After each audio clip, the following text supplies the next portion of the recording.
Hi everybody, I'm just stopping in. I wanted to share some information, but as always, I'm always like straight to the point. It just rolls off my tongue. If you are a psychic reader, if you are an empath, if you're into doing cards, please feel free to stay. If not, this doesn't pertain to you, keep scrolling. Not everything's for everybody. First, an amazing shout out to Eric Magic. He's the one that suggested that I share this. He goes live a couple times a week, and he also is a clairaudience, or clairaudible as I say, and he's very intuitive. I highly suggest checking him out. The second I have to do a shout out for, this is where I got this from. I don't know if anybody has watched the series Agatha All Along. Loving it. I'm actually rewatching it as not we speak, but currently in the evenings when I'm taking a break. Is for our witchy witch lovers like me. And also, of course, Agatha and the young boy in it. My favorite characters by far. It does have a lot of humor in it. It has a plot twist, and it has the magic. And down that witch's road, as we all know, we've heard probably from TikTok. Really good. But the best part it comes is this is for the tarot readers. You may want to double check that. But I took time to actually stop and write down the actual tarot spread that they do in the series. It is working amazing, like freaking amazing. It is already done. I've done 6 readings so far, 2 today. Spot on every time. Spot on. I highly suggest it. So this is where you stay tuned. If you're still interested in the spread, I'm going to explain it to you. If you actually want to see my copy and screenshot it, I will do it live. That way I can do the reverse mirror thingy. Yeah, because I just don't have it in me to figure out how to do that now. So if you want to see it with mine, feel free to join my live. I'm going live in just a bit. So again, I think it's episode 7. I'm not watching it right now, so I don't want to tell you wrong. The only way to get out of this room, escape out of this room with the swords coming down at their heads, and every time they don't put the cards in the right place. And then all of a sudden the main tarot reader, she comes in and she's like, look, what have y'all done to these cards? Please, just please. So she comes in and she's like, we're going to do this, a safe passage spread, or a safe rite of passage spread. I loved it. Like I said, here we go. So what we have here, the safe passage spread, is first we have the traveler, number 1. So number 1 is the traveler. The traveler is the person asking the question or is trying to figure things out.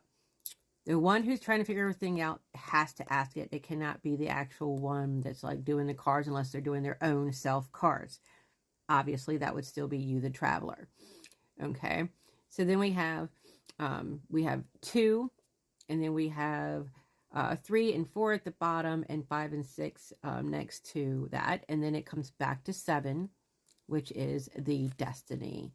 Okay. So number 1, again, is the traveler. Number 2 is, it's got to be my kitty that always helps. It is.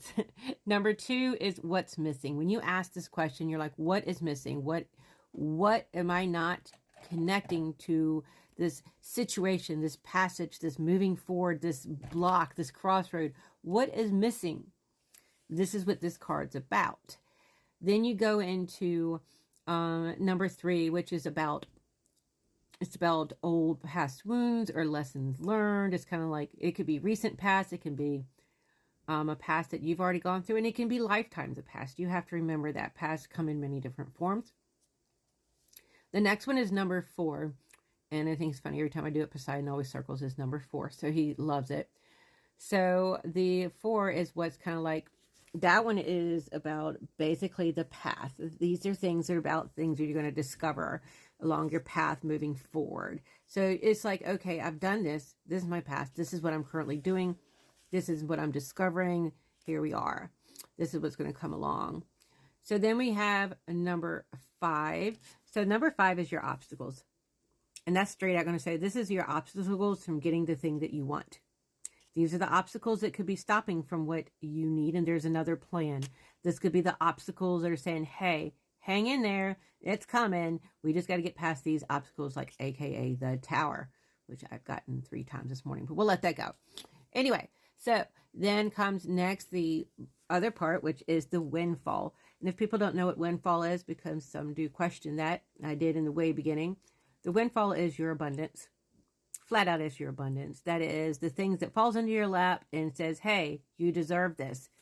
So this is the big one right there. There's your abundance. You've got to have abundance in the middle of all your reading. And to complete your destiny, your circle, you're going from 1 all the way back to 7, which is literally your destiny. What is your destiny? What is your Mirai? As I like to say in the Greek mythology, Mirai is from the time you were born, here, there. It's not, again, future's never set in stone. Energy is constantly changing, but this is kind of like the bigger plan.